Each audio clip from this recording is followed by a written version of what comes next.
Hello YouTube, DK86 here from the EuroGamer Expo, Earls, London. Today we're having a look at Halo 4, the highly anticipated continuation of the main campaign. It's been 5 years since the release of Halo 3, so this title promises to be everything that the fans around the world have been waiting for. As you know, it's being developed by a new development studio called 343 Industries, which was established in 2007 by Microsoft Game Studios. Recently, they released Halo Anniversary, the 10-year anniversary remake of the original Halo, Combat Evolved. And, Halo 4 is the 8th installment of the Halo franchise, and is intended to be the beginning of a new trilogy named the Reclaimer Trilogy. The story begins 4 years after the events of Halo 3, and it marks the return of Master Chief as the main protagonist. One thing that I have to say right now about this game, the one thing that really blew me away as soon as I sat down and played it was the audio. It's the sound. It's incredible. The first time you hear it, it's like, wow, blow away amazing. The audio director, he's a Sotaro Tojima, and he was best known for his work on Metal Gear 4. And you know what? He's done such a good job on this. Seriously, you turn up the volume, fire a weapon, and you get blown away. It's amazing. Like the BR, for example, it's so crisp and punchy. Actually, you know what? All of the weapons have this sort of clarity to them. They've all been redone from scratch. Amazing. Neil David, he's the composer for Halo 4, and you know what? Having heard some of his stuff on SoundCloud, amazing. It sounds perfect. It's got the Halo-esque sound to it, and he's done a really good job of it. So it's in good hands.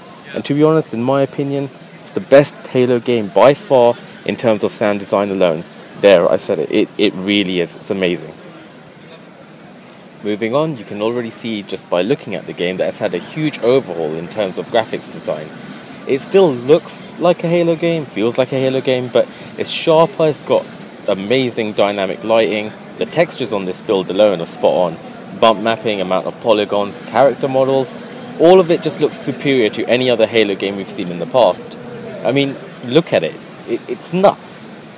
The game, however, stays true to its roots. 343 obviously put their own spin on it.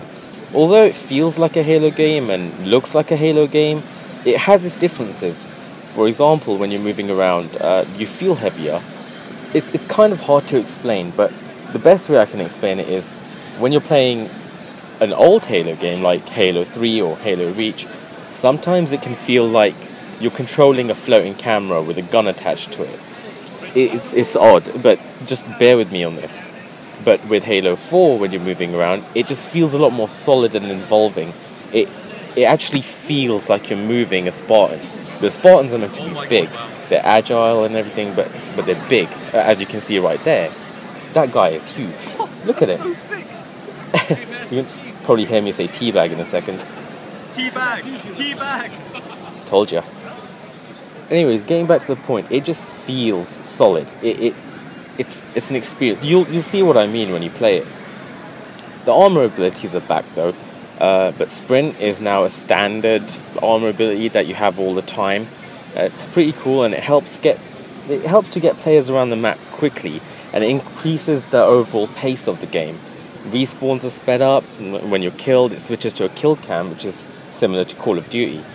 However, when you're given two options when you die, you have the kill cam, and it says you can either change your loadouts or you can respawn instantly.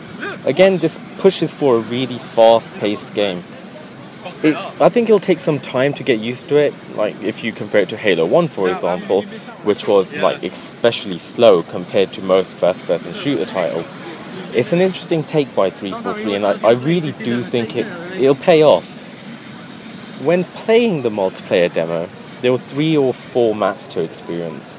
It's random which one you get to play on, but the ones we did play on were nicely balanced. The game feels faster paced, it's a little bit hectic at times, but I thought that was due to nobody really knowing the maps and they were just simply running and gunning. So I think once the game is released, players will have a little bit more strategy and they'll know what they're doing, and they just won't be running around blindly shooting everyone. When playing, you'll notice that the ordnance drops are part of your HUD. They, I don't know exactly how they work, but at points in the game, it asks you which ordnance drop you want, and you select it using the D-pad, and the weapon of choice appears in front of you, and you pick it up, and away you go. One weapon I really enjoyed in particular was the scat shot. Amazing. It's like, I think it's like a Promethean shotgun. Got a kill frenzy with it, which was amazing. Honestly, close quarters, boom, and they're gone. All in all, you know what, this game, it's looking amazing. People were skeptical at first, Bungie really going as a third-party developer, Microsoft letting them go, and then 343 coming about, but a lot of Bungie employees are still involved with 343. They actually moved over to 343, and Microsoft's thrown a lot of money at this game, and I mean a lot of money. Best in the industry working on it. You've got a lot going on here, so I really think you have to hand it to 343. They've taken this priceless IP, reworked it, tweaked it, improved it in every way as far as I can see, and also added value and exciting gameplay elements. I think this keeps the game true to its heritage, but also different enough to push Halo into a whole new world of revolutionary glory.